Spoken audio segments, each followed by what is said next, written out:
Em nome do Pai, do Filho, do Espírito Santo. Amém. Galera, sejam todos bem-vindos, vocês que estão aqui, né, nesse curso, que estão entrando no nosso canal aqui, curso Evangelho segundo São Paulo, tá? A gente vai começar, de fato, para não perder tempo aqui. A ideia desse curso é a gente não vai trabalhar toda a teologia de Paulo, porque Paulo, ele escreveu a maior parte do Novo Testamento, né? Se você parar para pensar na importância de Paulo, Paulo escreveu a grande maioria das cartas. Paulo é o personagem principal dos Atos dos Apóstolos, que foi escrito por um discípulo seu, e ainda há uma carta fortemente influenciada pela teologia de Paulo, que é a carta aos Hebreus. Então, a partir disso, você começa a compreender a magnitude e a importância desse apóstolo. Veja, Deus escolheu um apóstolo, né, que foi o apóstolo Paulo, para falar e para trazer à luz, né, a partir do que ele depositou nesse apóstolo, uma parcela gigantesca da revelação que está consubstanciada ali no Novo Testamento. Tá? Para você ter uma ideia da importância do apóstolo Paulo, a segunda carta de Pedro, né, vai falar sobre o apóstolo, já colocando Paulo e as suas cartas, equiparando Paulo e suas cartas às Sagradas Escrituras. Né? Para a primeira geração dos cristãos, né, as escrituras eram as mesmas escrituras judaicas. Né? Os escritos dos apóstolos, aos poucos, foram ganhando um status, vamos dizer assim, canônico, um status de revelação, tal qual as escrituras judaicas, né? O Pentateuco e os profetas, os salmos, né?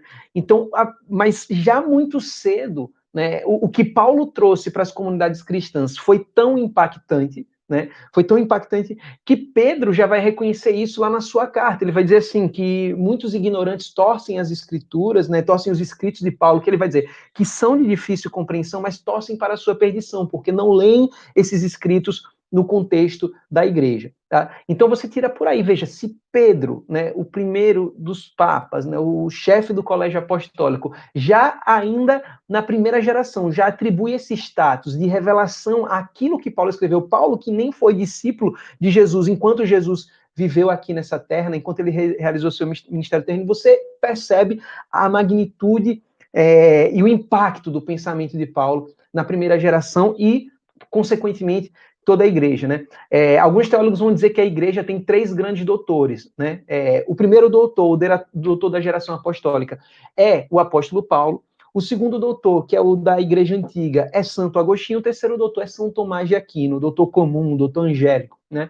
Então você tira por aí a importância e a magnitude desse apóstolo. Então, nesse curso, nós vamos trabalhar 4 cartas de São Paulo, tá?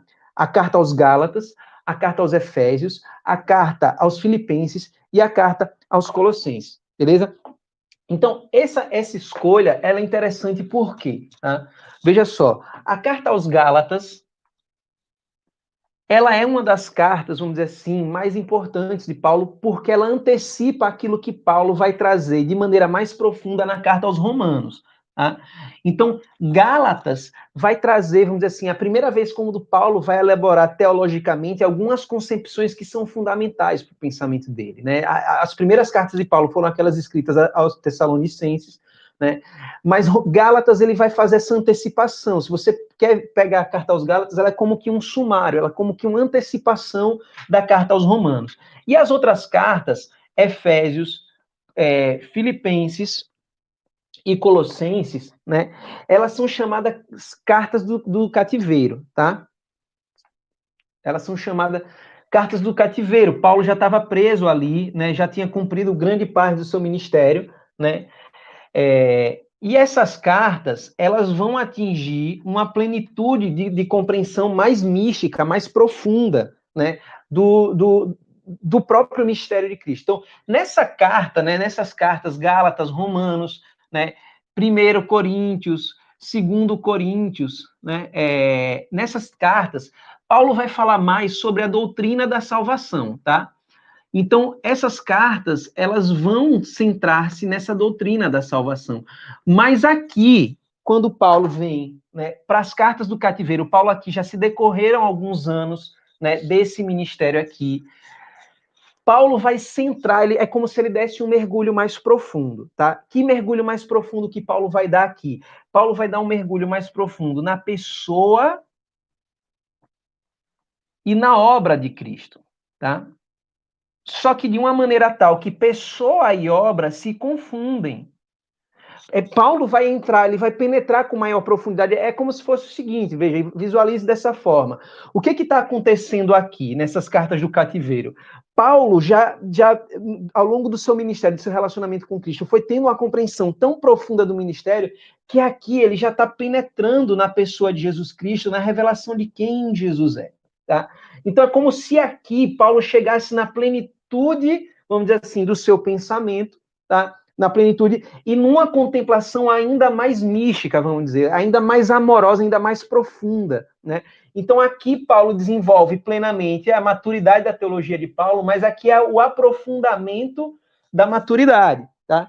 Então aqui, Gálatas, a gente vai trabalhar esse início da maturidade, né? Por que eu digo início da maturidade do pensamento de Paulo em Gálatas?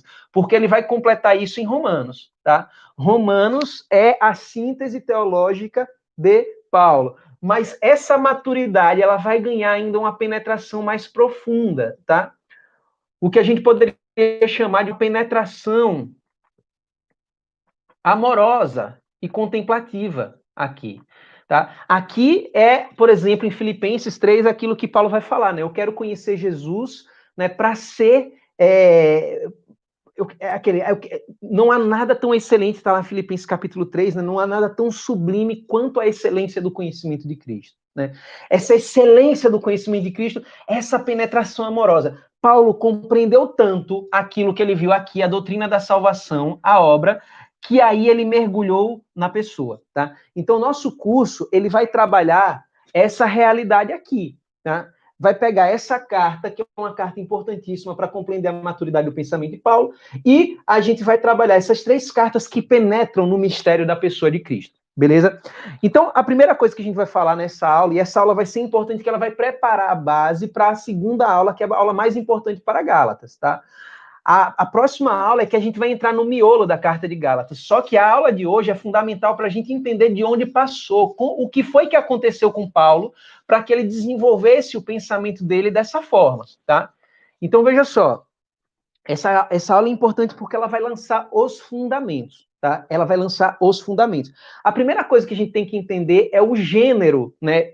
Carta, o que significa o gênero carta? A igreja vai ensinar isso lá na Dei Verbum, né, que é o documento do Concílio Vaticano II sobre a Sagrada Escritura. A igreja vai falar, a gente precisa entender o gênero literário do livro que a gente está lendo, o contexto do livro que a gente está lendo. Tá? Então, esse gênero literário, esse contexto, a gente vai entender hoje o gênero carta. Tá?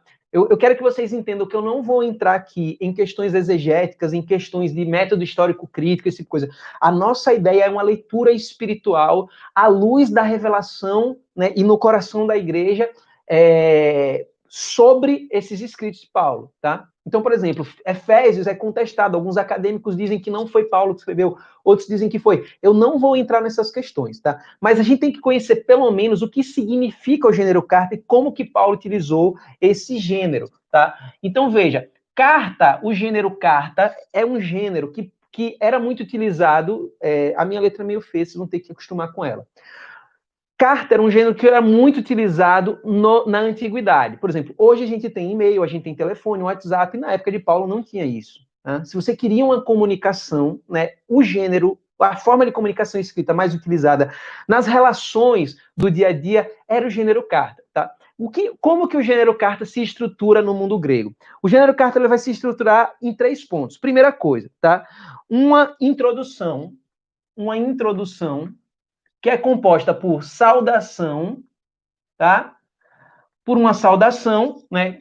De A para B, de Danilo para Gabriela, né? De Danilo para não sei quem. Uma saudação, tá? E junto com essa saudação, geralmente uma breve oração, uma breve ação de graça. Você sabe que o mundo em que Paulo estava era um mundo profundamente religioso, porém politeísta, tá? Então, esse segundo elemento da introdução, né, era uma breve ação de graças, vamos colocar aqui, aos deuses, tá? O mundo supersticioso que Paulo vivia, né, politeísta, oração, tá? Junto com essa introdução, após essa introdução, você tinha o corpo da carta. O corpo da carta consiste em quê? O corpo da carta é a abertura, o desenvolvimento da carta, né? E a conclusão desse desenvolvimento, né? E aí depois você tinha a conclusão propriamente dita, né? Que eram, vamos dizer assim, aquelas exortações finais da pessoa, né? Os seus desejos, né? Os seus anseios em relação a ela, esse tipo de coisa. E você tinha os pós-escritos também, né? Que a gente chama hoje em dia de PS, né? Quando escreve uma carta, esse tipo de coisa. Veja, esse tipo de gênero textual foi aquilo que Paulo utilizou. Paulo, você tem que entender isso. Paulo não era um cara, Paulo estava dentro de uma cultura. Só que Paulo vai pegar esse gênero textual e ele vai colocar a serviço da sua missão. Então, Paulo vai colocar o gênero carta a serviço da missão da proclamação de quem Jesus Cristo é. Então, ele vai pegar todos esses elementos e ele vai reformular, tá? Então, quando você for ler uma carta de Paulo, tá? Quando você for ler uma carta de Paulo, você vai ver que todos esses elementos, a introdução, o corpo da carta, a conclusão, estão a serviço, então a carta como todo está a serviço de uma compreensão, eu vou escrever aqui, compreensão mais profunda da pessoa de Cristo, tá? Então ele vai reformular, não é que ele vai fazer uma coisa diferente. Paulo não inventou nada, mas Paulo reformulou, tá? Paulo reformulou a ideia da carta. Então veja, se você pegar, por exemplo, a introdução em Paulo, geralmente ela é mais longa, tá? Por que que ela é mais longa? Porque já na saudação de A para B, Paulo inclui um elemento teológico aqui. Por exemplo, Paulo, apóstolo de Cristo, Paulo, apóstolo de Cristo. Quando Paulo fala isso, ele está incluindo uma informação teológica. O que significa ser um apóstolo de Cristo? Ele vai falar, chamado por Deus. A gente vai entrar na carta de Gálatas, vai ver isso concretamente na carta aos Gálatas, mas não é só na carta aos Gálatas. Por que eu estou falando isso, pessoal? O que eu quero que vocês entendam? O que eu falei quando divulguei o curso? Esse curso não é só para você ficar com mais conhecimento na sua mente, mas é para você penetrar no mistério de quem Jesus é. É para você amar mais Jesus, conhecendo mais Jesus. Então, veja, quando Paulo, ele introduz na saudação, né?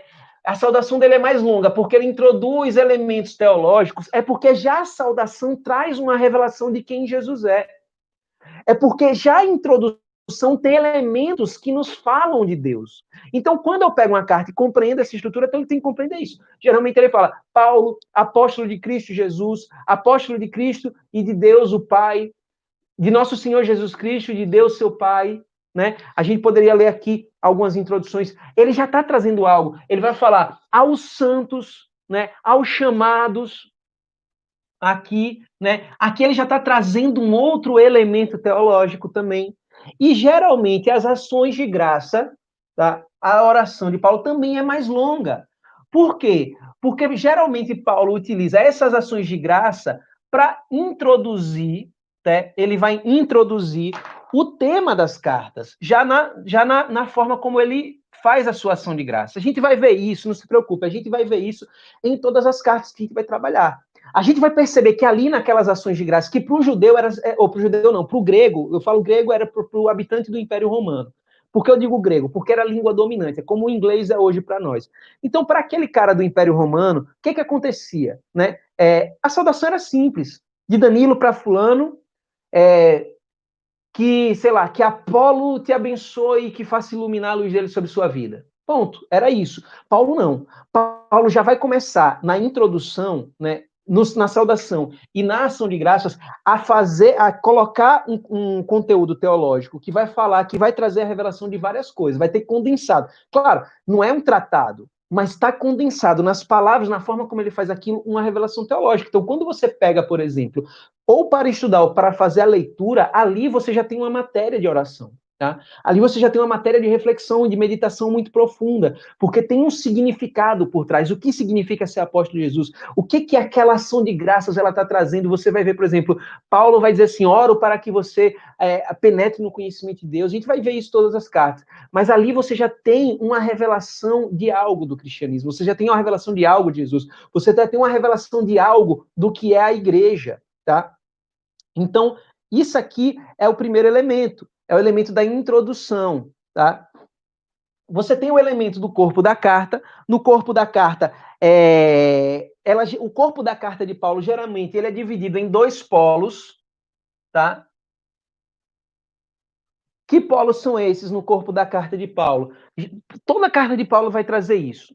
Um polo da carta, do corpo da carta de Paulo é a ação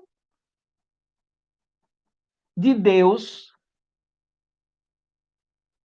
em Jesus, tá? Para a salvação. E ele vai desdobrar isso em cada carta com a singularidade. Mas o primeiro polo é essa ação de Deus em Jesus, tá? Ele vai trabalhar isso. O que significou a ação de Deus em Jesus? De diversos ângulos. A gente vai ver no curso que Paulo tem metáforas diferenciadas, formas diferenciadas, né, de trabalhar isso. Mas essa ação de Deus em Jesus é sempre o primeiro polo, e o polo mais fundamental do corpo das cartas de Paulo. Mas existe sempre um segundo polo, que é a consequência desse, tá? E esse segundo polo é o quê? É a resposta humana a essa ação, tá? Então, esses dois polos são os polos fundamentais do desenvolvimento da carta de Paulo. E aí você vai ter no final, né, na conclusão, a exortação que Paulo vai fazer, os anseios, né, os pós-escritos, né, também. Essa parte, vamos dizer assim, a parte que menos se modifica. Mas, óbvio, Paulo sempre coloca também aqui os seus elementos teológicos. Então, você vai encontrar doxologias. O que é uma doxologia? É uma forma de oração, né, usada na liturgia, de glorificação a Deus, tá? Ali no final. Então, isso aqui é importante a gente entender, né? Paulo refaz a introdução, a saudação e a ação de graças já introduzem, já carregam em si elementos teológicos, elementos da revelação de Deus, elementos do conhecimento de Cristo Jesus, tá? Paulo também, no corpo da carta, ele sempre vai desenvolvê-la em dois polos, a ação de Deus em Jesus Cristo para a salvação da humanidade e a resposta da humanidade a essa ação. E a conclusão sempre vai trazer também esses elementos, tá? O que a gente precisa saber um pouquinho mais para finalizar essa parte das cartas e entrar propriamente falando na carta aos Gálatas, tá? A primeira coisa que a gente precisa saber é que toda carta é um diálogo. Né? Toda carta é um diálogo. Às vezes a gente pega e lê como se fosse um monólogo. Não é. A carta é um diálogo. O que significa isso? Isso significa que ela tem um contexto. E significa que ela é uma resposta a esse contexto. Tá? Paulo, quando escreve aos Gálatas, está respondendo uma situação.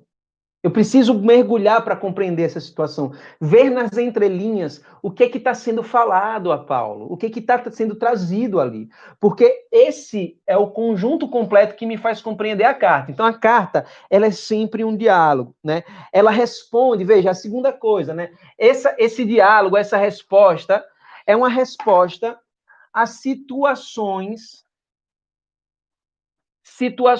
concretas da vida da igreja. Paulo não escreveu pensando assim, agora eu vou parar para pegar uma iluminação e escrever uma parte da Bíblia. Paulo não pensou isso, tá? Paulo, ele quis responder uma necessidade de uma comunidade que ele iniciou, a comunidade aos Gálatas. Ele precisava responder às situações para que o evangelho penetrasse, continuasse vivo e cada vez mais florescente. Então ele vai e escreve para responder às situações concretas. Mas é Deus, na sua providência, que se utilizou disso, dessas situações concretas e das respostas que ele inspirou ao apóstolo para trazer à luz a sua revelação.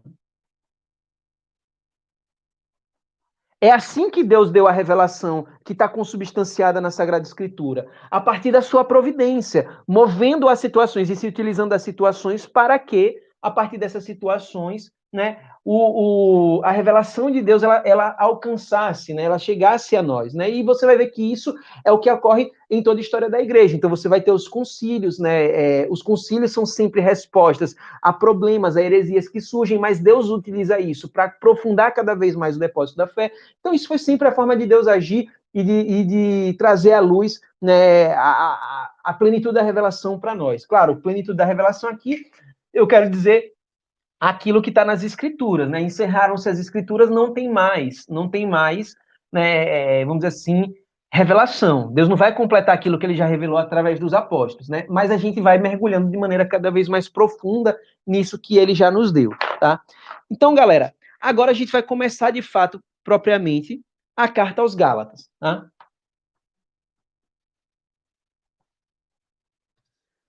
Você pode abrir aí na carta aos Gálatas, capítulo 1.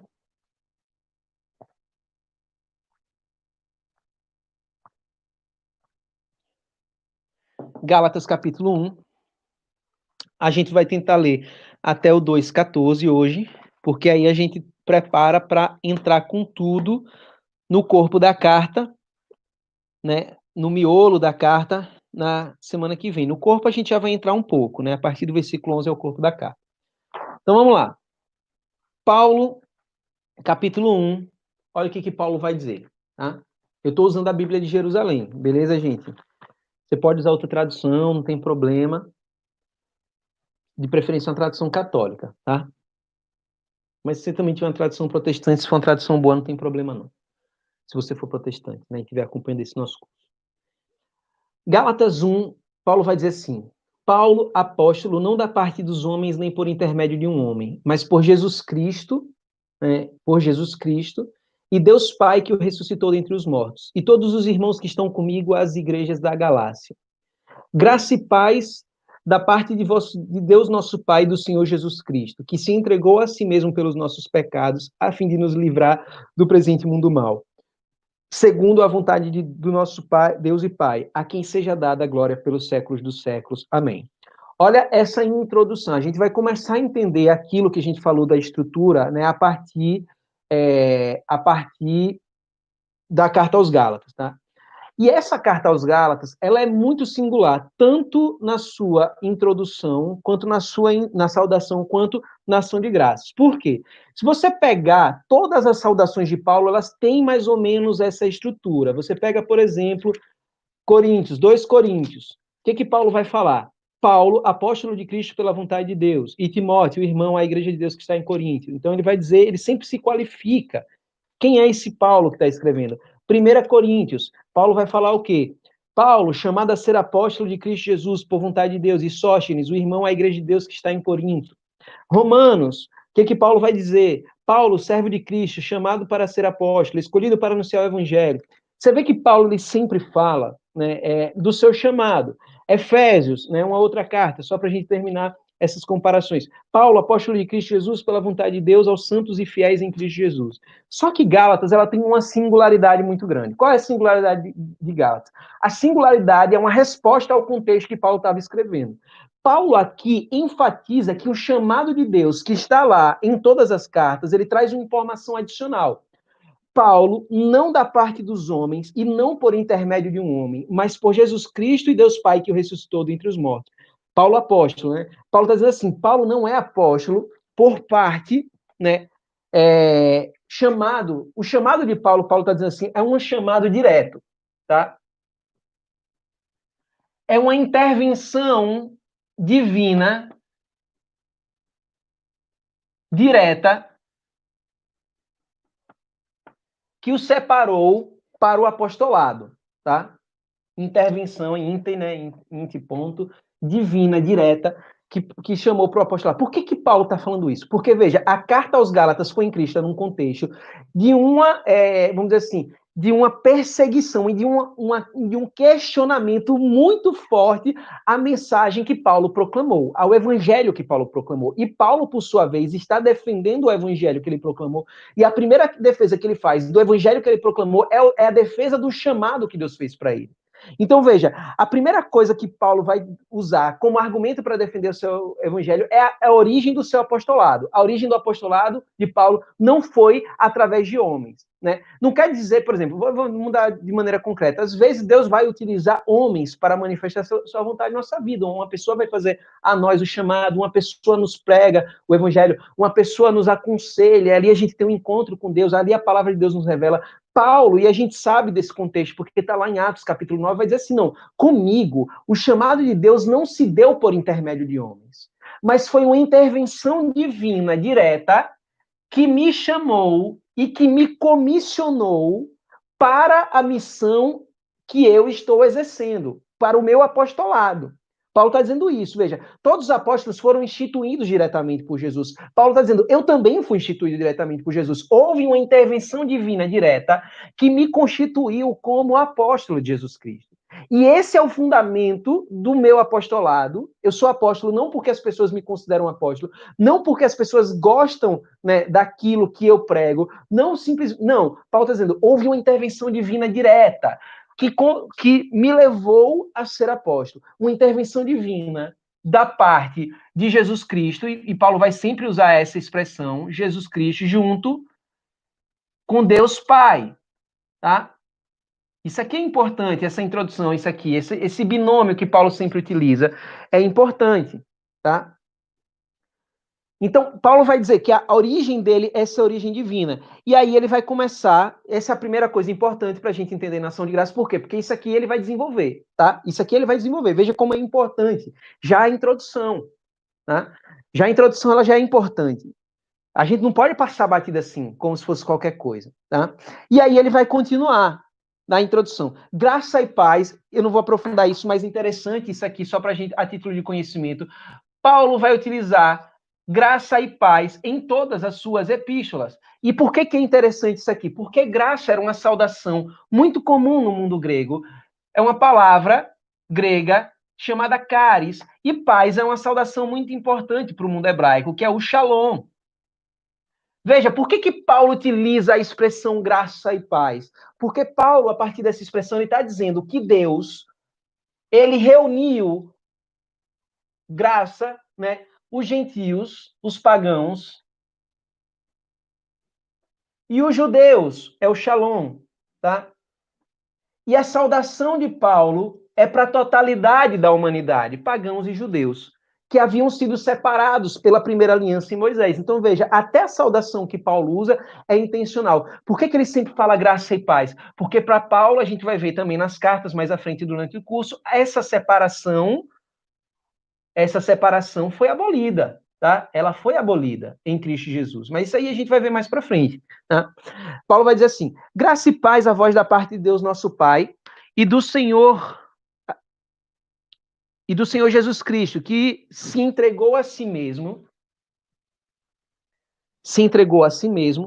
para nos livrar do presente, desculpa, gente, que se entregou a si mesmo pelos nossos pecados, a fim de nos livrar do presente mundo mal, segundo a vontade de Deus, nosso Pai, do nosso Deus e Pai, a quem seja dada a glória pelos séculos dos séculos. Amém. Olha o que Paulo está trazendo aqui. Paulo aqui também está antecipando o assunto dessa carta, tá? Então, o que Paulo está trazendo aqui? Ele está glorificando a Deus. Lembre a estrutura da carta no mundo grego e como que Paulo vai utilizar isso. Paulo está glorificando a Deus por quê? Né? Aí ele vai trazer a introdução. A primeira coisa que ele vai falar da pessoa e obra de Jesus. Por que graça e paz a vós, da parte de Deus nosso Pai? Ele vai dizer, e do Senhor Jesus Cristo. Quem é esse Senhor Jesus Cristo? Que se entregou a si mesmo,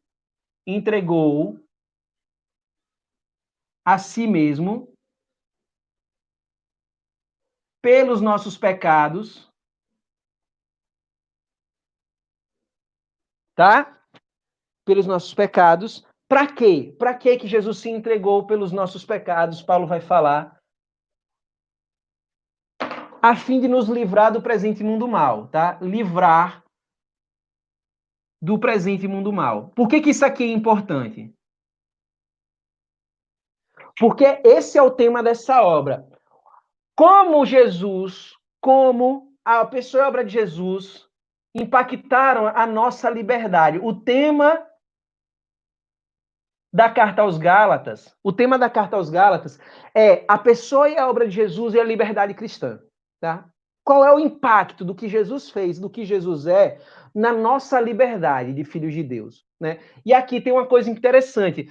Livrar, né, é o tema da liberdade do presente mundo mal, tá? Esse presente mundo mal, Paulo aqui ele está falando de uma noção escatológica. O que é escatologia, Danilo? O que é escatológica, tá? O que é escatológica? Escatologia significa aquilo que está vinculado aos últimos tempos, tá? Então, o que eu tenho que entender sobre essa questão escatológica e a visão de Paulo? Para Paulo como um judeu na época de Jesus, no judaísmo existiam várias correntes judaicas, os fariseus, essênios, mas dentro de todas essas correntes existiam indivíduos que viam as coisas de uma maneira mais apocalíptica. O que é apocalíptica? O que é Apocalipse? Que esperavam uma intervenção divina para fazer com que essa era presente que nós vivemos fosse transformada na era vindoura, a era em que Deus estabeleceria o seu reino. Tá? Quando Paulo está falando aqui, nos livrou do presente mundo mal, o que Paulo está falando? Paulo está falando que a pessoa e obra de Jesus Cristo, a liberdade que ele conquistou para nós, está vinculada a uma mudança de era. A era presente, o presente mundo mal, a era presente, ela já não incide sobre aqueles que foram libertados por Jesus Cristo, né? Pela liberdade que Cristo nos oferece e que a pessoa, e portanto, olha que coisa importante isso aqui, olha que coisa importante. E portanto, a pessoa e obra de Cristo já inaugurou uma outra era. Uma era que não está mais vinculada a esse presente mundo mal. Só que esse presente mundo mal não acabou, mas essa era já começou em Jesus. Olha a importância da pessoa e da obra de Jesus, tá? Jesus, ele realizou algo, é isso que Paulo vai trabalhar nessa carta, que nos conquistou a liberdade. Então, vou entender a partir dessa carta de Paulo como a pessoa e a obra de Cristo se relacionam com a minha liberdade. Mas que liberdade é essa? É uma liberdade que me tirou do tempo presente e me colocou já numa era vindoura que não se completou, mas que já se iniciou. Veja a profundidade de coisas que a gente tem em 4 versículos, tá? E aí ele completa com um termo, né? Segundo, esse termo também é importante, isso mostra como Paulo era um judeu convicto, né? A formação judaica de Paulo era muito enraizada. Segundo a vontade de Deus, nosso Pai, né? De nosso Deus e Pai. Ou seja, isso é um propósito de Deus. Ele está dizendo que tudo isso, a pessoa e obra de Jesus Cristo, que nos conquistou liberdade, uma liberdade que nos tirou da era presente, já nos introduziu numa era vindoura, que não está plenamente estabelecida, mas já está iniciada. Tudo isso é um propósito de Deus, nosso Pai. Tá? Tudo isso é um propósito de Deus, nosso Pai. Então, isso aqui, veja, isso aqui é a introdução à carta aos Gálatas. Tá? É a introdução à carta aos Gálatas. Isso é o tema geral que Paulo vai começar a trabalhar. Mas o que é que a gente precisa reter aqui? A gente precisa reter, a primeira coisa é Paulo defendendo o seu apostolado, porque isso vai ser fundamental para a gente compreender o pensamento dele, como ele vai se desenvolver e como ele vai começar a chegar à maturidade na carta aos Gálatas. Beleza? Aí Paulo vai dizer no versículo 6, né? Aqui tem um outro corte interessante, né? Admiro-me de que tão depressa abandoneis aquele que vos chamou pela graça de Cristo e passeis a outro evangelho. Não que haja outro, mas há alguns que vos estão perturbando e querendo corromper o evangelho de Cristo. Entretanto, se alguém, ainda que nós mesmos ou um anjo do céu, vos anunciar um evangelho diferente do que vos anunciamos, seja anátema. Como já vos dissemos, volto a dizê-lo, se alguém anunciar um evangelho diferente do que recebeste, seja anátema. É porventura o favor dos homens que eu busco ou o favor de Deus? Eu procuro agradar aos homens, se quisesse ainda agradar aos homens, não seria servo de Cristo. Tá? Olha o que Paulo vai falando aqui. Aqui é outro elemento fundamental. Tá? Aqui a gente vai avançar em mais uma compreensão, né, de uma categoria fundamental para o pensamento de Paulo, de um termo fundamental para o pensamento de Paulo. Que termo é esse? É o termo evangelho. Tá? Aqui a gente tem uma singularidade na carta aos Gálatas. Em nenhuma carta Paulo é tão seco com a sua comunidade quanto a carta aos Gálatas. E geralmente ele faz as ações de graças elogiando, trazendo para eles os elementos positivos. Até Corinto, que era uma comunidade cheia de problemas, né? Paulo vem trazendo, né, quais são os elementos positivos. Corinto, que não falta nenhum dom neles. Aqui, Paulo não faz nenhum elogio à comunidade da Galácia, das igrejas da Galácia. Tá? Nenhum elogio. Paulo já corta a introdução, que é seca, a ação de graças, que é seca e é direta, para uma repreensão direta. E que repreensão é essa? Admiro-me que tão depressas passeis, tá? Abandoneis aquele que vos chamou pela graça de Cristo e passeis a outro evangelho. Então, olha o que Paulo está falando aqui. Ó. Os Gálatas não abandonaram a doutrina, os Gálatas abandonaram uma pessoa. Tá? Os Gálatas abandonaram uma pessoa.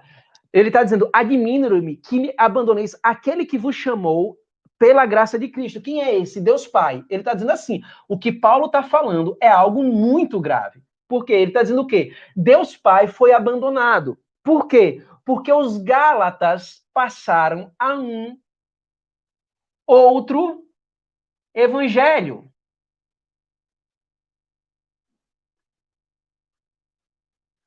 Ora, o que está implícito nisso aqui que Paulo está falando? O que está implícito é o seguinte, tá? O que está implícito? Paulo está dizendo, em outras palavras, está dizendo assim: receber e possuir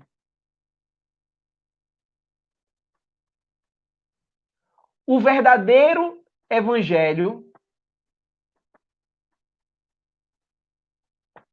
é condição, tá? Olha, receber e possuir o verdadeiro evangelho é condição para estar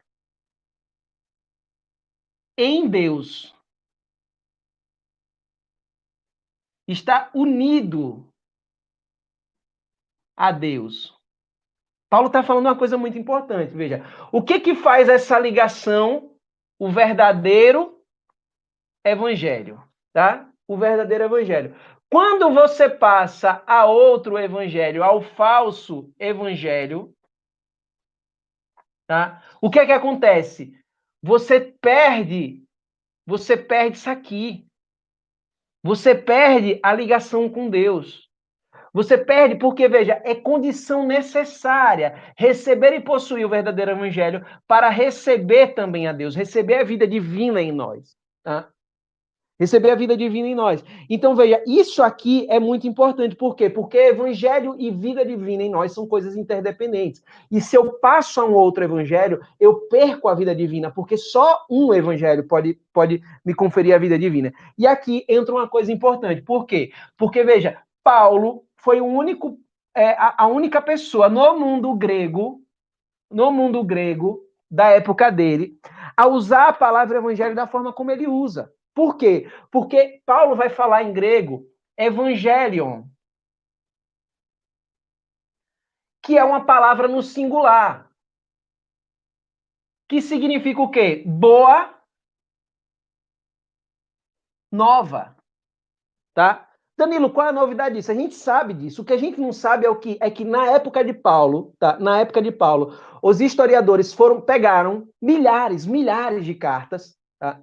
E não existe uma carta, um escrito da antiguidade contemporâneo a Paulo, não existe um. Daquele primeiro século, segundo século ali, primeiro século antes de Cristo, primeiro século depois, segundo século antes de Cristo, segundo século depois. Não existe uma carta em que evangelho esteja no singular. É sempre no plural. Isso significa o quê? Que Paulo criou uma palavra nova, tá? Quando o leitor via, ele via que Paulo estava usando a palavra de maneira diferente. Existia uma singularidade. E essa ideia do evangelho é tão importante para Paulo que, veja, no Novo Testamento, a palavra evangelho ela é dita 76 vezes. 76 vezes. Das 76 vezes que ela é dita no Novo Testamento, 60 são com Paulo. 60 com Paulo. Então, veja, isso aqui é importante. Por quê? Porque essa palavra é uma categoria de pensamento, tá? O que é que eu quero dizer com categoria de pensamento? Isso é um conceito, tá? Isso é um conceito-chave no pensamento de Paulo, tá? Para a gente compreender a revelação que Deus deu a ele. Então, veja, evangelho a gente vai entender um pouco mais disso.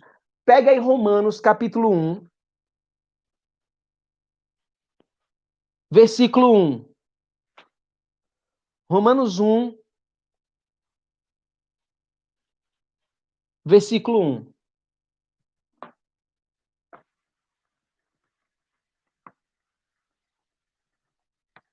Romanos 1, versículo 1. Paulo vai usar a expressão importante aqui. Paulo, servo de Cristo Jesus, chamado para ser apóstolo, escolhido para anunciar o evangelho de Deus. Essa é a primeira expressão que a gente vai entender. Evangelho de Deus. Isso aqui no grego é o que se chama genitivo subjetivo. O que é isso, Danilo? O que é isso? Genitivo subjetivo. Isso aqui no grego significa que de Deus, Deus é o sujeito do evangelho. Significa que ele é o autor do evangelho. O que Paulo, quando usa a expressão evangelho de Deus, está dizendo? Ele está dizendo, alguém produziu o evangelho. Alguém produziu o evangelho. Quem? Alguém tem a propriedade, o evangelho que parte de alguém. Alguém que moveu as circunstâncias para produzir o evangelho. Quem é essa pessoa? Paulo atribui o evangelho a Deus Pai. Porque toda vez que Paulo usa a expressão Deus, ele está falando Deus Pai. Tá? Então ele está dizendo o seguinte, o evangelho que eu prego, ele tem uma propriedade, ele tem um autor. Esse autor quem é? Deus Pai. Tá? Mas no versículo 9, Paulo vai usar uma outra expressão que ele sempre usa também em suas cartas sobre o evangelho, que ele vai dizer assim, Deus é testemunha a quem presta um culto espiritual anunciando o evangelho de seu filho. Olha aqui, já mudou. Evangelho de seu filho. E aqui no grego não é um genitivo subjetivo, é um genitivo objetivo. Significa o quê? Seu filho não é um sujeito do evangelho. Seu filho é o objeto do evangelho. O que significa ele é o objeto? Seu filho é o conteúdo do evangelho. O pai é o sujeito do evangelho e o filho é o objeto do evangelho. Significa o quê? Deus produziu o evangelho. E o que é que ele nos deu com o evangelho? Ele nos deu o seu filho, tá? O conteúdo do evangelho é Cristo Jesus. O que é que Deus fez com o evangelho? Deus fez Cristo Jesus, entre aspas, vamos dizer assim, né? O que que Deus fez? Deus fez Cristo Jesus, vamos dizer assim. Né? É uma expressão muito, assim, condensada que eu estou usando aqui.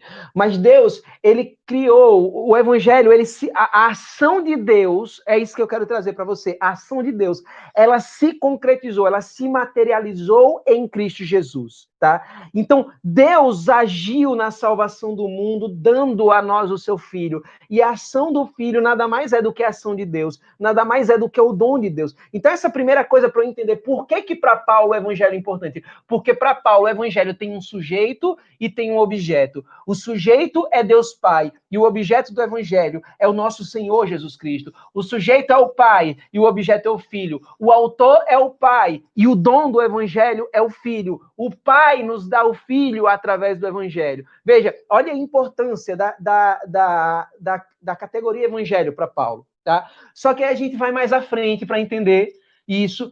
Acho que deu para sentir o peso, né, da palavra evangelho para Paulo. Então, toda vez que você ouvir evangelho de Deus, lê evangelho de seu filho, evangelho de Jesus Cristo em Paulo, você está entendendo o que Paulo está trazendo, tá? Mas Paulo vai, em Romanos ainda, no versículo 16, ele vai dizer, na verdade, Romanos 1,16, na verdade, eu não me envergonho do evangelho. Por quê? Porque ele é a força, outras traduções vão dizer, é o poder de Deus para a salvação de todo aquele que crê. Então, Paulo vai dizer, a segundo elemento aqui que eu vou trazer da palavra evangelho, é evangelho entendido como poder. Você já entendeu o que é o evangelho. O evangelho é um evangelho de Deus, que tem Deus como sujeito, Deus como autor, tá? É um evangelho do Filho, que tem o Filho como dom, o Filho como conteúdo, o Filho como? O Filho como pessoa, tá? E como obra, tá? É um evangelho de Deus, é um evangelho do Filho, é um evangelho que é poder. Por que que isso aqui é importante? Porque a gente vai ver, vamos dizer assim, não é contradição, mas a gente vai ver que o papel do evangelho e o papel da lei são papéis diferentes. A lei não tem o que o evangelho tem. Poder. O evangelho é poder para Paulo, tá? O evangelho é poder para Paulo. Então, isso aqui é o segundo elemento importante. E o terceiro elemento está em 2 Coríntios, capítulo 5, tá? 2 Coríntios, capítulo 5.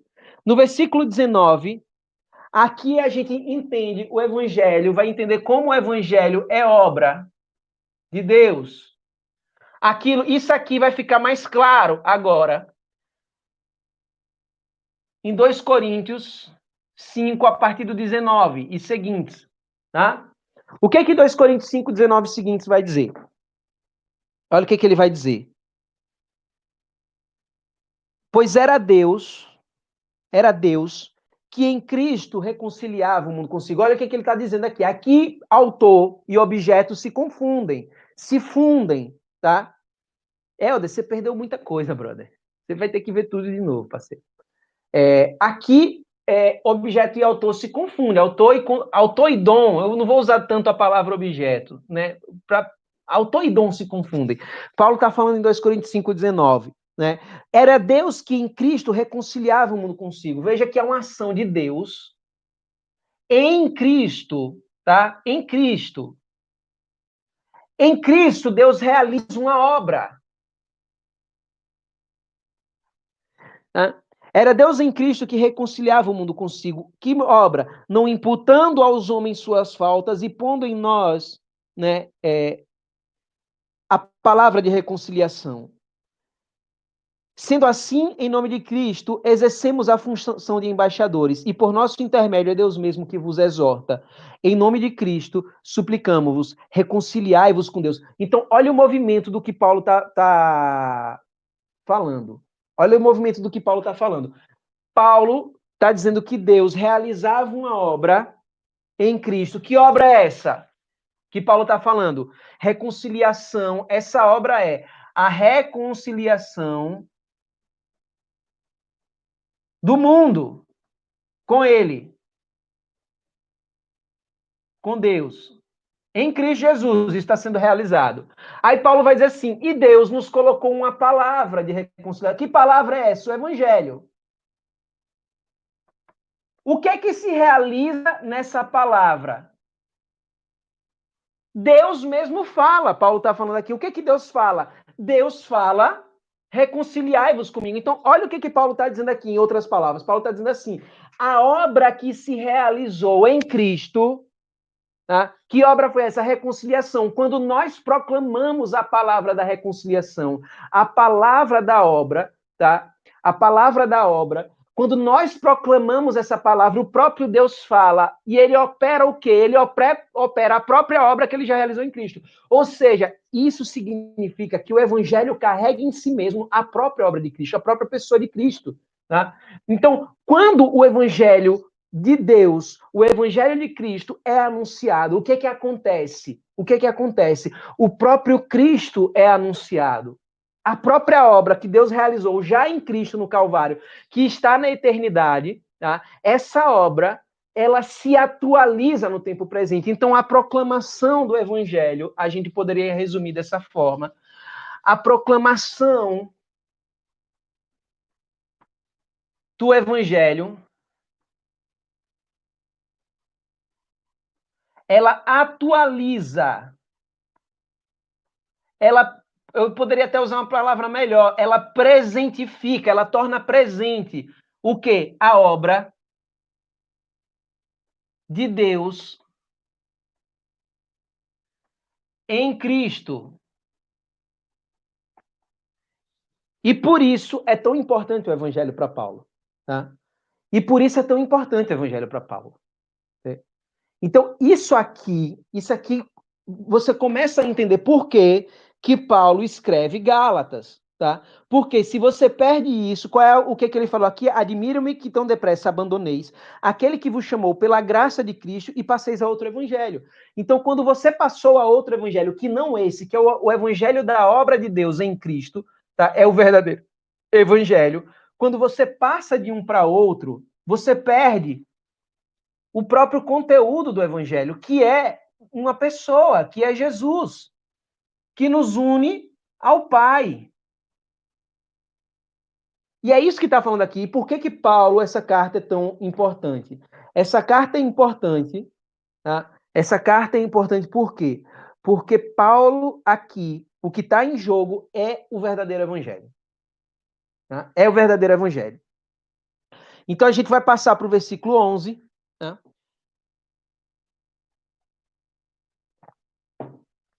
A gente entendeu do versículo 6.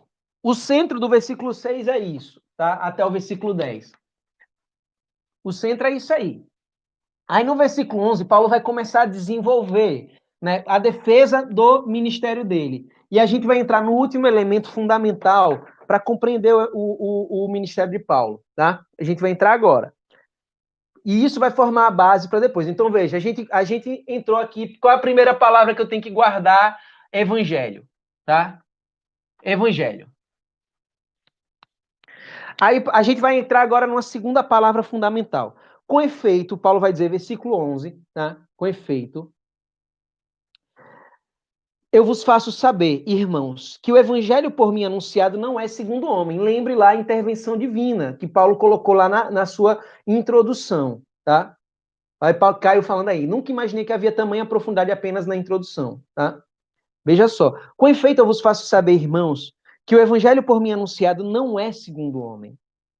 Pois eu não recebi nem aprendi de algum homem, mas por revelação de Jesus Cristo. Aqui já tem a segunda palavra que a gente vai trabalhar hoje. Revelação. Tá? Revelação. Que em grego é apocalipsis. Já ouviu, né, essa palavra, apocalipsis, tá? Essa é a segunda palavra-chave dessa aula. Então, com efeito, eu vos faço saber, irmãos, que o evangelho por mim anunciado não é segundo o homem, pois eu não recebi nem aprendi de um homem, mas por revelação de Jesus Cristo. Significa que Jesus é, ao mesmo tempo, o autor da revelação e o objeto da revelação. O conteúdo. Quando eu quero dizer objeto, eu quero dizer o conteúdo da revelação, tá?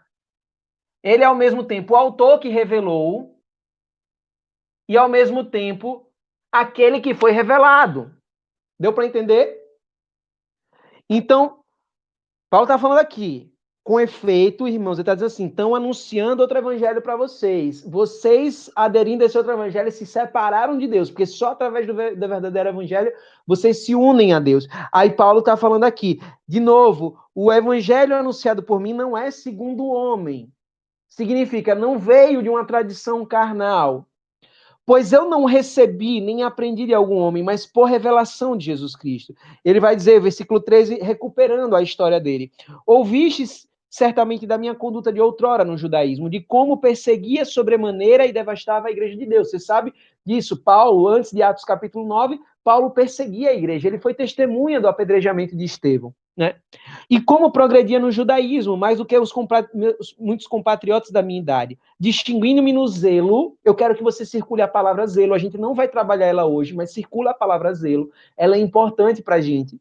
Distinguindo-me no zelo pelas tradições paternas. Aí olha o versículo 15. Quando, porém, aquele que me separou desde o seio materno e me chamou por sua graça, houve por mim, bem, revelar em mim seu filho, olha a palavra revelar de novo, revelação, houve por bem revelar em mim seu filho, para que eu evangelizasse entre os gentios, não consultei nem carne, nem sangue, nem subi a Jerusalém, ao que era um apóstolo antes de mim, mas fui à Arábia e voltei novamente a Damasco. Então, Paulo está dizendo aqui o seguinte, essa palavra revelação é importante, porque a gente vai entender qual é o contexto da palavra revelação. Qual é o contexto da palavra revelação? O que revelação significa para Paulo? O que Apocalipse significa para Paulo? A primeira palavra, por exemplo, né, ele vai usar uma expressão, apocalipseos, né, quando ele vai falar aqui, né, no versículo 11, né, mas por revelação de Jesus Cristo, por apocalipseos de Jesus Cristo. Aqui quando ele vai falar, quando aprove por Deus, né, quando houve por bem, revelar em mim seu filho, quando houve por bem, apocalipsai, né, em grego. Então ele está dizendo assim, ele está usando a expressão apocalipse para falar isso. Ora, o que significa a expressão apocalipse? A gente vai ver usando outras passagens do próprio Paulo para entender o que significa apocalipse para Paulo, tá? E entender o que é revelação, o impacto que isso trouxe, tá? O impacto que isso trouxe na teologia do apóstolo Paulo, beleza? Então você pega aí, primeira carta aos Coríntios, capítulo 1, versículo 7. Olha o que Paulo vai falar. Pega a partir de 1 Coríntios, capítulo 1, versículo 6, tá? Preste atenção, galera, na aula. Preste atenção. Na verdade, o testemunho de Cristo tornou-se firme em vós. Ele está falando aos Coríntios. Lembra que eu falei? Aqui mais uma introdução. Veja como as introduções são importantes. Na verdade, o testemunho de Cristo tornou-se firme em vós, a tal ponto que nenhum dom vos falte a vós, agora aqui que entra, que esperais a revelação de nosso Senhor Jesus Cristo. Esperais a revelação. O que é que Paulo está falando aqui de esperais a revelação? Esperais o apocalipse de Jesus Cristo. A revelação que Paulo está falando, que é objeto da nossa espera, significa que eles não conheciam Jesus Cristo? Não, eles conheciam Jesus Cristo, tá? Eles conheciam Jesus Cristo. A revelação que ele está falando é a revelação que se dará no fim dos tempos. Quando Jesus vai se revelar plenamente glorioso, tá? É a revelação pública e triunfante de Jesus, vamos dizer assim, triunfante de Jesus, tá? É a revelação que não vai deixar mais dúvidas. Então ele está falando, ó, a palavra Apocalipse, a gente vai ver um outro exemplo, mas ela está sempre vinculada a essa revelação, não uma revelação qualquer, mas uma revelação plenamente gloriosa, uma revelação que manifeste quem Jesus é na sua totalidade. Paulo Vitor falou aí uma palavra importante, parousia. Tá? Essa revelação que Paulo está falando aqui. Se você pegar Romanos, capítulo 8, versículo 18. Romanos 8, versículo 18. Paulo vai falar assim: Romanos 8, 18. Penso com efeito que os sofrimentos do tempo presente não têm proporção com a glória que deverá revelar-se em nós. Mais uma vez, Apocalipse, que deverá revelar-se em nós. Ora, que glória é essa que deverá revelar-se em nós? Ele está dizendo assim, ele está fazendo um contraste entre o tempo presente, esse tempo que nós vivemos, um tempo entre eras, a gente vai trabalhar esse conceito de entre eras ainda no nosso curso, tá? Um tempo entre eras, mas Deus, ele está comparando esse tempo presente em que nós vivemos as tribulações com a glória que há de revelar-se, Apocalipse, no futuro. Quando que essa glória de revelar-se? Amanhã, quando eu morrer, não. Essa glória que irá se revelar em nós, em contraste com o tempo presente, é quando vier o tempo futuro, o tempo escatológico, quando vier o tempo em que Deus vai instaurar a realeza sobre todas as coisas. Tá? Então, veja, a palavra revelação em Paulo, ela tem um contexto. Qual é o contexto da palavra revelação? A palavra revelação é um contexto, é um apocalipse, tá? Em que Jesus se revela na sua glória. Jesus se revela como plenamente glorioso. Jesus se revela tal qual ele é na glória do Pai e na glória que ele vai exercer na parousia. Então, aí o Paulo Vitor antecipou uma expressão, né, fundamental, que compõe, são 3 expressões que compõem, que estão implícitas dentro da palavra revelação. A primeira expressão, e era essa de fato que eu ia falar, é a expressão parousia. Ou seja, a revelação de Jesus Cristo, mesmo quando ainda não é a revelação final, mas ela sempre está vinculada à revelação da parousia, ou seja, ela sempre tem como pano de fundo a revelação de Jesus quando ele se manifestar em glória. Tá? Então, quando Paulo está falando aqui, isso aqui tem que estar no nosso contexto, quando a gente ouvir a palavra revelação a partir da boca de Paulo. A primeira coisa é a ideia de parousia, revelação, apocalipse, remete à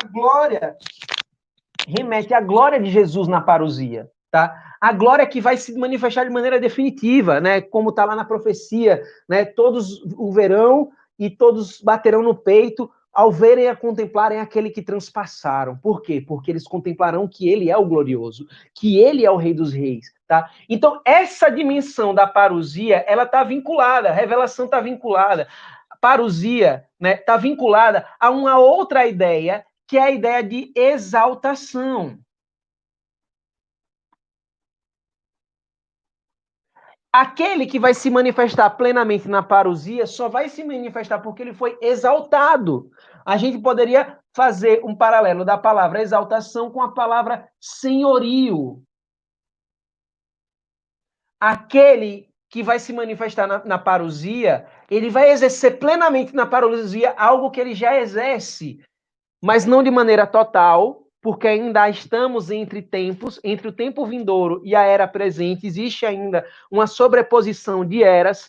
A era vindoura começou em Jesus, mas ainda não se estabeleceu plenamente, e a era presente, ela se encaminha para o seu fim, mas ainda não terminou. Por quê? Porque Jesus Cristo já foi exaltado para vir uma segunda vez na parousia. Mas essa exaltação e esse senhorio tem uma ideia anterior. Qual é a ideia anterior? É a ideia de ressurreição.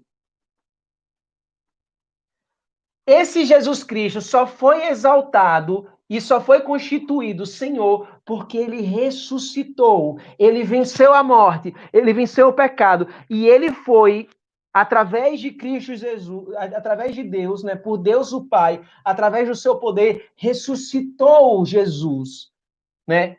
Verdadeiro Deus e verdadeiro homem, ressuscitou o homem em Jesus e vivificou o seu corpo mortal. E esse Jesus vai se tornar agora o espírito que dá vida, como vai falar a primeira carta aos Coríntios. Tá? Então veja só, na palavra revelação, portanto, está um contexto de quê? Um contexto de ressurreição, um contexto de exaltação e um contexto de parousia. E como assim, Danilo? Jesus Cristo foi ressuscitado. Essa ressurreição implica numa exaltação e num senhorio. Ele ressuscita para ser exaltado, para receber um senhorio pela obra, né, que ele realizou. E aí a gente vai ver mais uma relação da ressurreição com a morte de Jesus, mas a gente não vai entrar nesse tema hoje. Então ele ressuscita para receber uma exaltação, um senhorio, e essa exaltação e senhorio que ele recebe, ele vai exercer plenamente na parousia. Então a parousia é a finalidade da ressurreição. A parousia dá o sentido completo da ressurreição. E a ressurreição ela é entendida no contexto da parousia. Por quê? Porque ele ressuscitou para governar. Ele ressuscitou para ser o Senhor. Tá? Paulo Vitor escreveu aí um versículo importante, pois é preciso que ele reine até que tenha posto todos os seus inimigos debaixo dos seus pés. Não é exatamente isso, está lá em Hebreus. Tá? Então veja, quando Paulo está falando de revelação, ele está falando tudo isso. Ele está falando tudo isso. E qual é a implicação disso para essa passagem que nós estamos lendo de Paulo? Agora a gente vai entender uma coisa importante. Ora, qual é o problema de Paulo com o cristianismo? O problema de Paulo com o cristianismo era que, para ele, a pregação de Jesus, Messias, um Messias crucificado, e o evangelho que era pregado, um Jesus que aboliu, vamos dizer assim, as fronteiras da lei, chamando a si não só os judeus, mas também os pagãos, para ele era inadmissível. Isso acabava com o judaísmo. Isso era uma violação da aliança que foi feita em Moisés. E Paulo era um judeu convicto. Então ele diz assim: esse Messias que vocês pregam e esse evangelho que vocês pregam, ele é absolutamente escandaloso para um judeu, tá? Ele é absolutamente escandaloso. Então, como que isso significa que ele é absolutamente escandaloso? Porque era inadmissível até hoje, né, os judeus não admitem que um Messias possa morrer crucificado, quanto mais um Messias que venha abolir aquilo que é próprio da religião judaica, né, circuncisões, etc. Tal. Só que, olha o que aconteceu, só que, quando Paulo está indo para Damasco para perseguir os judeus, os cristãos, me desculpem, quando ele está indo, quem que ele encontra? Jesus. Mas não Jesus de qualquer forma. Paulo foi beneficiário de um apocalipse de Jesus. Ou seja, de uma revelação de Jesus, mas não uma revelação qualquer. Uma revelação de Jesus ressuscitado. Pega aí, Carol, agora. Ressuscitado, portanto, um Jesus que foi ressuscitado para ser exaltado, é aquilo que a gente vai ler nas cartas no futuro, né? O nome que foi lhe dado, o nome que está acima de todo nome, para que todos os joelhos se dobrem perante ele, nos céus, na terra, embaixo da terra. Então Jesus, ele tem uma revelação de um Jesus que foi ressuscitado, que foi exaltado, e que porque ele é Senhor, ele foi exaltado. Esse Jesus estabelecerá na parousia o reino escatológico de Deus, tá? Ora, isso aqui é muito importante, por quê? Porque Paulo, veja, se esse Jesus, esse Messias, que Jesus não podia, né? Esse Jesus esse Messias que Paulo não podia admitir, que nenhum judeu admitia. Ora, se esse Messias humilhado, esse Messias morto na cruz, esse Messias, né, totalmente, vamos dizer assim, absurdo, um escândalo para os judeus. Se esse Messias ele foi ressuscitado, ele foi exaltado, e é ele que virá na parousia. Então Paulo precisa rever a teologia dele. E aqui é que está o ponto-chave. Foi essa experiência de revelação e apocalipse, né, que Paulo fez, que mudou a vida dele. Que mudou completamente a vida dele. Então Paulo vai dizer aqui, né, quando ele tem esse encontro, a confirmação de Deus foi tão forte, a experiência de revelação foi tão forte que ele não precisou entrar em contato com os apóstolos. Porque ele compreendeu, a partir da própria revelação, da intervenção direta de Deus, a partir do apocalipse que ele teve de Jesus, né? A partir desse apocalipse de Jesus, Paulo entendeu quem era esse Jesus. Paulo teve uma experiência de apocalipse. Paulo teve uma experiência das primícias, tá? Da contemplação da glória de Jesus. Paulo teve essa compreensão, né, das primícias, e aí ele percebeu, não, peraí, tá tudo errado na forma como eu estou pensando, eu preciso rever tudo, eu preciso rever a forma como eu leio, como eu interpretei até hoje as escrituras, eu preciso rever a forma como eu me relaciono com essa igreja, essa comunidade dos seguidores do Messias, tá? Eu preciso rever tudo, e isso foi o ponto de viragem no ministério de Paulo, e aí ele vai falar,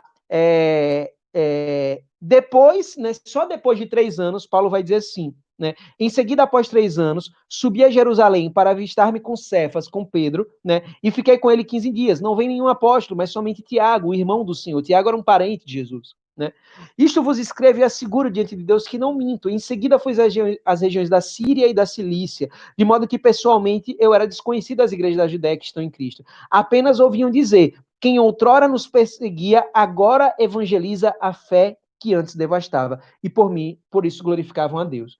Então veja, aqui essa experiência de Jesus, a revelação de Jesus ressuscitado, exaltado, e virá, foi o elemento fundamental na vida de Paulo, que mudou completamente o seu ministério. E ele compreendeu nessa revelação qual era o seu apostolado. Ora, era fazer exatamente aquilo que ele perseguia. Estender essa obra de Cristo a todos os pagãos. Tá? E aí, os versículos subsequentes, a gente vai finalizar por aqui essa aula, né? Mas aí o que Paulo vai falar? Primeiro, ele foi uma primeira vez estar com Pedro, ficou 15 dias com Pedro, tá? Numa segunda vez, 14 anos depois, Pedro foi para aquele evento que está lá, né? Aquele evento que está lá, em Atos capítulo 15, que ficou conhecido como o Concílio de Jerusalém. Por quê? Porque começou a haver uma controvérsia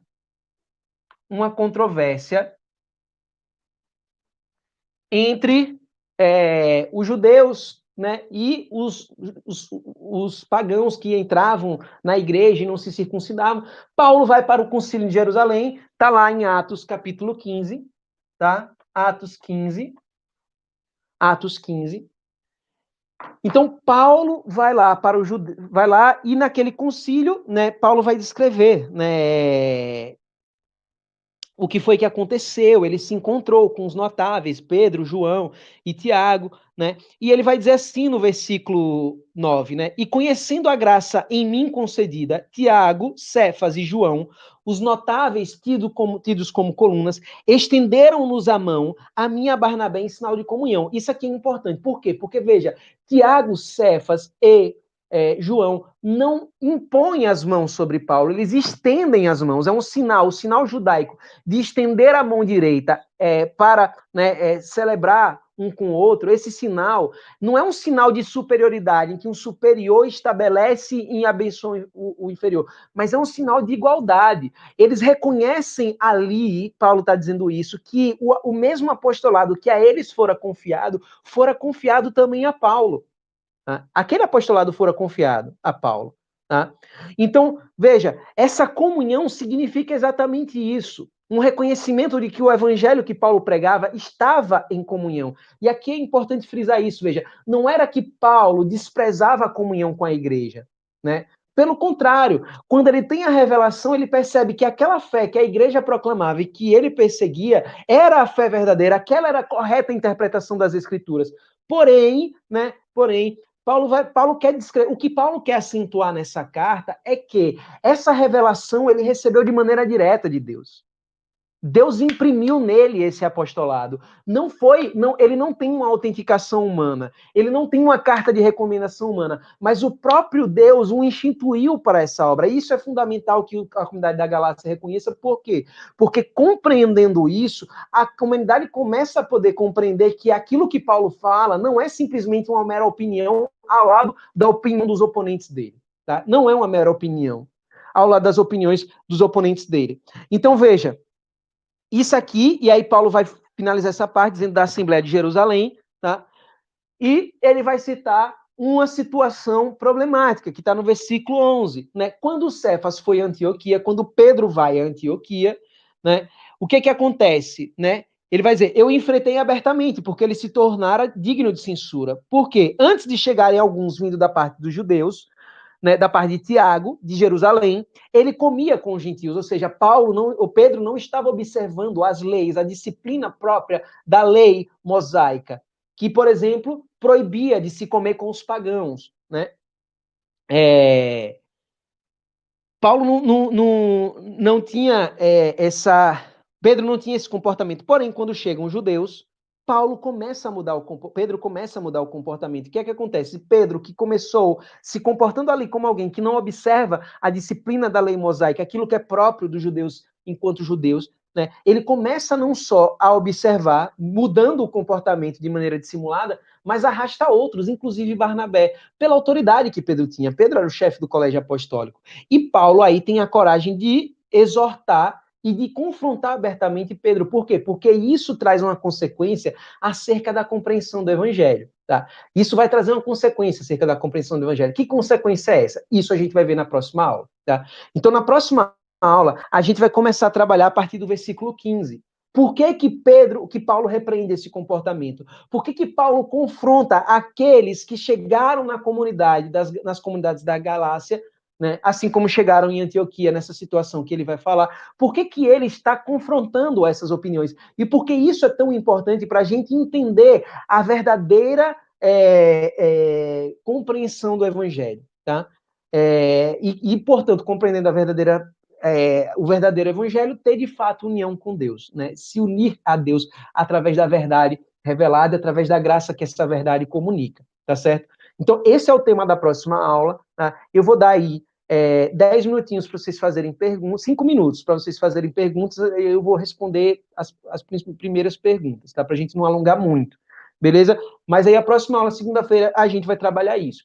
Enquanto vocês fazem as perguntas, só passando aqui os informes, né? Se inscrevam no canal, por favor, se inscrevam no canal e divulguem para outras pessoas se inscreverem no canal para ajudar a gente a dar uma transmissão de melhor qualidade. Eu acho que a imagem tá boa, né? Mas quanto melhor, melhor, né? Então, se inscrevam no canal, curtam o vídeo, beleza? E a gente vai deixar esse vídeo, a galera tá falando, pô, foi muito rico, tal. A gente vai deixar até terça, às 24 horas, tá? Vamos deixar até terça, às 24 horas, esse vídeo aí, para vocês que estão no grupo. O link é só para quem tem um link. Se pesquisar no YouTube, não vai achar. É só para quem tem um link, tá lá no grupo, tá? Se inscrevam no canal. A gente vai deixar até terça. Domingo, novamente, eu vou abrir esse link, jogar lá no grupo, para quem quiser revisar para a aula da segunda-feira que vem, tá? Vocês vão revisar essa aula, se vocês quiserem, para a gente entrar com profundidade nos próximos temas da Carta aos Gálatas, tá? Eu vou abrir o grupo lá do Telegram para vocês comentarem agora. Eu acho que todo mundo gostou aí da aula, pelo que eu estou vendo, né? Porque eu vou abrir o grupo para vocês comentarem, para incentivar a participação daqueles que não estiveram ou daqueles que não puderam, mas que pretendem ver. Então, use o seu testemunho como uma forma de impulsionar os irmãos. Se essa aula foi edificante para você, divulgue e comente lá no grupo do Telegram, beleza? Para incentivar a galera a participar, para que mais pessoas sejam alcançadas pelo impacto desse evangelho. Beleza, galera? Então, gente, é isso. Não sei se tem alguma pergunta. Alguém perguntou aí. Nós recebemos esse apocalipse, né, de Deus através do batismo no Espírito Santo. Veja, o que eu posso dizer como esse apocalipse que essa expressão grega, essa revelação. Isso é uma graça. Não está necessariamente vinculado ao batismo no Espírito Santo. Você pode receber essa graça de qualquer maneira, em qualquer momento, numa leitura orante da palavra, como Paulo, numa viagem indo perseguir os judeus. Essa graça, né, ela vai se desdobrando na nossa vida de diversas maneiras. Às vezes de maneira gradual, às vezes de uma maneira decisiva, né, às vezes de diversas formas. Então, o que nós precisamos buscar é esse conhecimento, essa revelação de Jesus, a partir da escuta da palavra. Beleza?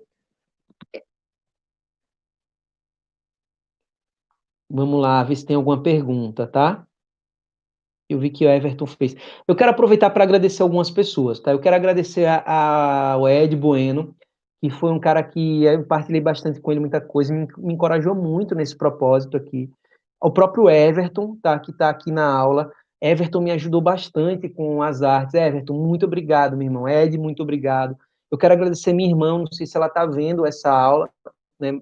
Ou meus pais, eu creio que meus pais pelo menos estão vendo, mas eu quero agradecer a ela, porque ela também me ajudou muito, né, com artes, com divulgação disso aqui, né? Eu quero agradecer as pessoas, teve gente que doou, né, dinheiro para a gente comprar alguns equipamentos aqui, tá? Então, eu quero agradecer a generosidade. Não vou citar essas pessoas que doaram, porque elas me pediram, mas por mim eu citaria sem problema algum, tá? Eu quero agradecer a generosidade dessas pessoas, todo mundo que ajudou, gente. Muito obrigado mesmo, tá? Eu falei hoje a Renata também, Renata do Jovens Sarados me ajudou muito hoje pela manhã com algumas questões técnicas. Obrigado, viu, Renata? Vamos lá. Danilo, como. Ah, beleza, cara. Guilherme, boa pergunta. Eu vou falar sobre isso agora. Eu quero que vocês ouçam, não saiam, tá? Gente, por que vocês precisam se debruçar sobre esse conteúdo? Porque isso tem que ser aplicado como conteúdo, mas eu preciso usar isso como matéria para minha meditação, para a leitura orante da palavra. Então, veja, como que eu faço a leitura orante da palavra a partir disso? Eu preciso saborear e meditar essas verdades, tá? Eu coloquei um link lá sobre Lex Divina, olhem o link depois. Mas quando eu começo a entender isso, né, eu não posso olhar para a palavra revelação mais da mesma maneira. Não posso olhar mais da mesma maneira. Então, como é que eu vou traduzir isso na vida de oração? Eu vou traduzir isso da seguinte forma: a minha meditação sobre as cartas de Paulo precisa entrar numa. Quanto mais eu conheço em profundidade, mais eu posso meditar em profundidade. Mas eu vou meditar em profundidade como? Eu vou meditar para amar essa verdade. Então, eu vou começar a contemplar a verdade, por exemplo, da revelação do Apocalipse, de Jesus como ressuscitado, como exaltado, como aquele que virá na parousia, como o Senhor, para estabelecer de maneira definitiva o seu senhorio, eu tenho que olhar para isso com amor. Eu preciso meditar essa verdade e começar a despertar afetos por essa verdade. Tá? Então, esse curso ele tem que servir para isso, gente. Vocês têm que começar a assimilar essas verdades como matéria de meditação. Por isso que eu propus para vocês que esse curso, tá, ele não seja só um curso de conhecimento teórico. Vocês têm que começar a pegar isso e rezar com isso, galera. Vocês têm que começar a pegar isso que vocês anotaram, revisar, rever a aula, tá? Aprofundar e depois rezar com isso, meditar com essas verdades, contemplar essas verdades e amar essas verdades. Amar de fato, agradecer, louvar, adorar a Deus que se revela através disso que foi transmitido aqui. Então, isso é muito importante. Para quê? Porque se você fizer isso, você vai atingir a finalidade principal desse curso. A finalidade principal desse curso não é você sair com um doutorado sobre Paulo, é você amar mais Jesus, é você estar mais enraizado nele, beleza? Então, é assim que você vai aplicar na leitura orante, beleza? Quando Paulo fala de falso evangelho, seria referente a outras obras ou de uma interpretação equivocada do verdadeiro? Uma coisa vai levar para outra, Everton. Não sei se eu compreendi bem sua pergunta, tá? Mas uma coisa vai levar a outra, tá? O falso evangelho, ele é uma falsa compreensão, é uma falsa comunicação do evangelho que leva a obras divergentes ou pelo menos com a intencionalidade e uma motivação divergente daquilo que o verdadeiro evangelho propõe, tá? Então, o falso evangelho vai implicar tudo, uma falsa doutrina, uma falsa compreensão, obras equivocadas, comportamentos desviantes, tudo porque ele está ancorado na mentira e não na verdade, tá? Vamos ver se tem mais alguma pergunta. Peraí, tem um aqui em cima. Referência bibliográfica, Paulo Vitor, tem 3 referências boas. A Teologia do Apóstolo Paulo, da editora Paulus, tá? Cristo na Teologia de Paulo, também da editora Paulus, né? O primeiro é de um cara chamado James Dunn, tá? O segundo é de um cara chamado Lucien Cerfaux, é francês ele, e o outro é Introdução à Teologia do Novo Testamento. São 2 volumes, e um cara chamado M. Eugene Boring, se não me engano. Eu vou passar lá no grupo depois, tá? Deixa eu ver se tem mais pergunta aqui. Danilo, por que Paulo é um apóstolo sem ser um dos 12? Exatamente por isso, porque o chamado dele foi um chamado diretamente feito por Jesus Cristo no caminho para Damasco. Tá? Então, nesse sentido, ele também recebeu a graça do apostolado, assim como Pedro foi chamado diretamente por Jesus e os outros 11. Né? Jesus também interveio, né, diretamente na vida de Paulo para chamá-lo para o apostolado. Gente, eu vou fazer o seguinte, para vocês entenderem mais como essa coisa de despertar os afetos, eu vou colocar amanhã no grupo trechos do 2º capítulo do meu livro Até Sermos Um, tá? Não é o capítulo inteiro, tá? Quem já tem pode reler ali, quem não tem, se quiser comprar, pode comprar, o dinheiro não vai para mim do Até Sermos Um, vai todo para os Jovens Sarados, mas eu vou colocar trechos desse capítulo num documento de PDF para você ter uma noção de como fazer isso na leitura da palavra, beleza? Vai ficar de presente para vocês aí. Gente, acho que é isso. Acho que é isso, gente. 20 e 30, né? Acho que foi num tempo bom, 1h30, né? Para o conteúdo. Não foi muito tarde. Galera, quero agradecer a todos que estiveram aqui. Se você conhece alguém que está inscrito no curso e que não participou do curso, fala com o cara, véio. Vai no WhatsApp e fala, velho, se valeu a pena. Se não valeu a pena, não quero que você fale nada que não seja verdade, tá? Valeu a pena falar para a pessoa, meu irmão, valeu a pena, valeu muito a pena essa aula de hoje, e eu queria que você assistisse, então converse com a pessoa, fale com ela, né, ajude a pessoa a ter acesso a essa graça, beleza? E divulga, eu vou colocar o link para você divulgar também, para a gente se inscrever e ter uma qualidade ainda melhor de imagem. Eu quero trazer aquilo que for melhor para vocês, beleza? Gente, muito obrigado, estou muito feliz com vocês que estiveram presentes aqui nessa aula. Vamos mobilizar a galera para assistir essa aula e para assistir a aula da segunda que vem, porque se você ficou impactado com essa aula, a segunda aula a gente vai entrar de fato no centro da carta aos Gálatas, beleza? Conto com vocês para a evangelização e fiquem atentos porque vai surgir novidade. Esse canal não vai parar nesse curso, o Evangelho segundo São Paulo. A gente tem muita coisa ainda para esse ano, beleza? E eu conto com vocês para ajudar nesse apostolado. Gente, valeu, vamos para cima, Deus nos abençoe, São Paulo, rogai por nós. Em nome do Pai, do Filho e do Espírito Santo. Amém. Valeu, galera.